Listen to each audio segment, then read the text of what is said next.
প্রথমে আমরা এই কন্টেনারটার ভিতরে এইটার ভিতরে আমরা কাঠগুলোকে সিদ্ধ করি 24টা ঘন্টা এরকম আগুনের তাপ দিয়ে 120 ডিগ্রি 50 ডিগ্রি আমরা তাপমাত্রা দিয়ে 100% একবার শুকোয়া তারপরে এই কাঠগুলো বের করি। ওটার ভিতরে প্রচুর কাঠ 1.5 ইঞ্চি বিট দিয়ে যাতে জয়েন্টটা ফাঁকা হইলেও এদিক ওদিকে না দেখায়।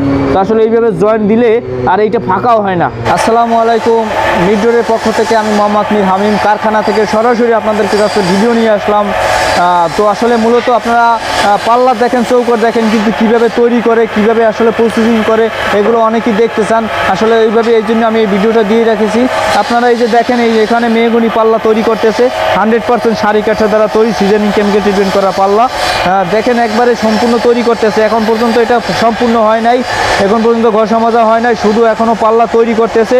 এই যে দেখেন হবে কোনা মাথায় যে কোনাগুলো লাগাবে, এখন পর্যন্ত কিছু করানো হয় না। এটা প্রতিটা পাল্লার এরকম এখন কোনা জয়েন্ট করবে। আপনারা এই যে দেখেন এইভাবে আমরা মূলত পাল্লাগুলো তৈরি করি। অনেকে জানতে চান যে কীভাবে তৈরি করে, কোন জয়েন্ট দেন, কীভাবে কী করেন। তো আসলে এগুলো আমরা মূলত আগে ফিঙ্গার জয়েন্ট দিতাম, এখন ফিঙ্গার জয়েন্ট দিই না, এটা আমরা পনু জয়েন্ট দিই।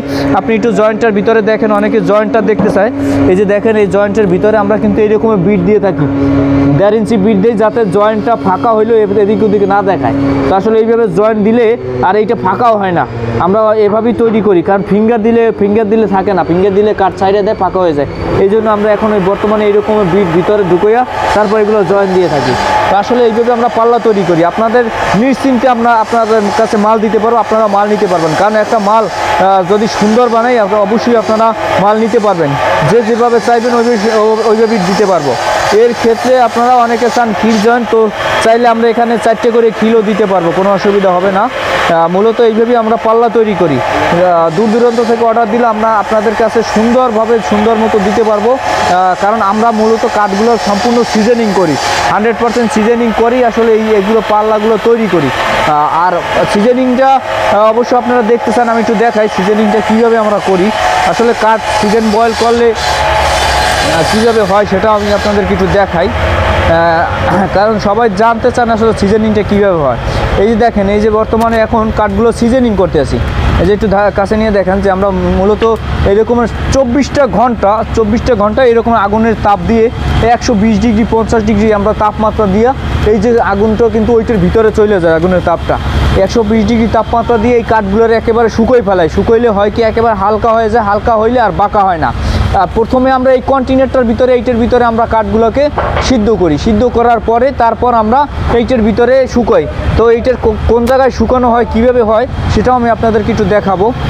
এই যে দেখেন, একটু আমি দরজাটা খুলে দেখাই আপনাদেরকে যে আমরা মূলত কিভাবে প্রসেসিং করি। সবাই মনে করে যে আসলে ধোঁকাবাজি, আসলে আমাদের কাছে কোনো ধোঁকাবাজি নেই। কারণ আমরা একটা মাল দেবো, এটা আপনাদের বহন করতে হবে সারা বছর, তো ওই হিসাব করে আসলে এই মালটা আমরা দেই। এই যে দেখেন অনেকটা গরম, থাকা যায় না, অনেক গরম, 120 ডিগ্রি তাপমাত্রা। কী মনে করছেন আপনারা, অনেক গরম। এই যে দেখেন অ্যাডজাস্ট ফ্যান, এইটার ভিতরে এই গরমটা টাইনে নিয়ে এসে এরপরে আমরা এইটার ভিতরে কাঠ শুকোই 100% একবার শুকোয়া তারপরে এই কাঠগুলো বের করি। ওটার ভিতরে প্রচুর কাঠ, প্রায় 350 মতো কাঠ এখানে আমরা রাখছি। আপনারা চাইলে আমাদের থেকে নিতে পারবেন। এটার সামনে বেশিক্ষণ থাকা যায় না, কারণ খুব গরম, খুব তাপমাত্রা এটা আমরা বহন করে থাকি। এই যে দেখেন আসলে কেমিক্যাল করে, তো কেমিক্যালটা আসলে দেখানো যায় না ঠিক মতো। এই যে এখানে একটু দেখেন, এই যে কেমিক্যাল পড়ছে মূলত, এসে দেখেন এইরকম কালো কেমিক্যাল। আমরা মূলত কেমিক্যাল দিয়েই এইগুলো সিদ্ধ করি। কারণ কি, কেমিক্যালটা দিলে, কাঠের বিষ দিলে এই কাঠগুলো কখনো ঘনে খাবে না। আর যদি শুধু পানিতে সিদ্ধ করে ফেলাই রাখি, ওটা কখনো কোনো কাজে লাগবে না। কিন্তু আমরা মূলত কেমিক্যাল দিয়ে সিদ্ধ করি। কেমিক্যাল দিয়ে সিদ্ধ করলে কি কাঠ কোনো ঘনে খাবে না, ফাঁকা হবে না, বাঁকা হবে না। মানে কাঠ যদি না খায়, ঘনে না খায়, তাহলে তো কাঠটা ভালোই থাকে।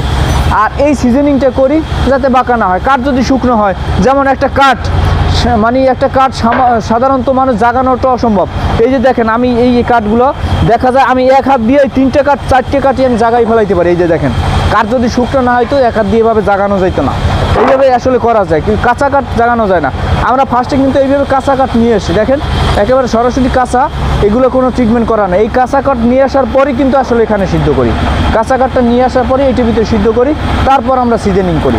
তো মূলত আসলে কোনো এখানে আপনার ঠগের কোনো মানে প্রশ্নই আসবে না। আপনারা চাইলেই আমাদের থেকে নিতে পারবেন, মাল নিয়ে অবশ্যই জিতবেন এটাই আশা করি। দূর দূরান্ত থেকে অর্ডার দিবেন, ভালো মালটা ক্রয় করবেন। আমাদের কাছ থেকে নিলে আপনারা 100% শুকনো মালটা পাবেন, এমনকি কেমিক্যাল ট্রিটমেন্ট করা মালটা পাবেন, বিশেষ করে মেহগনিটা, অন্যান্য কাঠ না। তো চাইলে আপনারা নিতে পারবেন ভালোটা। তো এইভাবেই আমাদের থেকে নিতে পারেন। দূর দূরান্ত থেকে অর্ডার দিলে আপনারা আমাদের কাছ থেকে নিতে পারবেন, যে যেভাবে চাইবেন অবশ্যই আমি দিতে পারবো। তো সবাই ভালো থাকবেন, সুস্থ থাকবেন। আসসালামু আলাইকুম।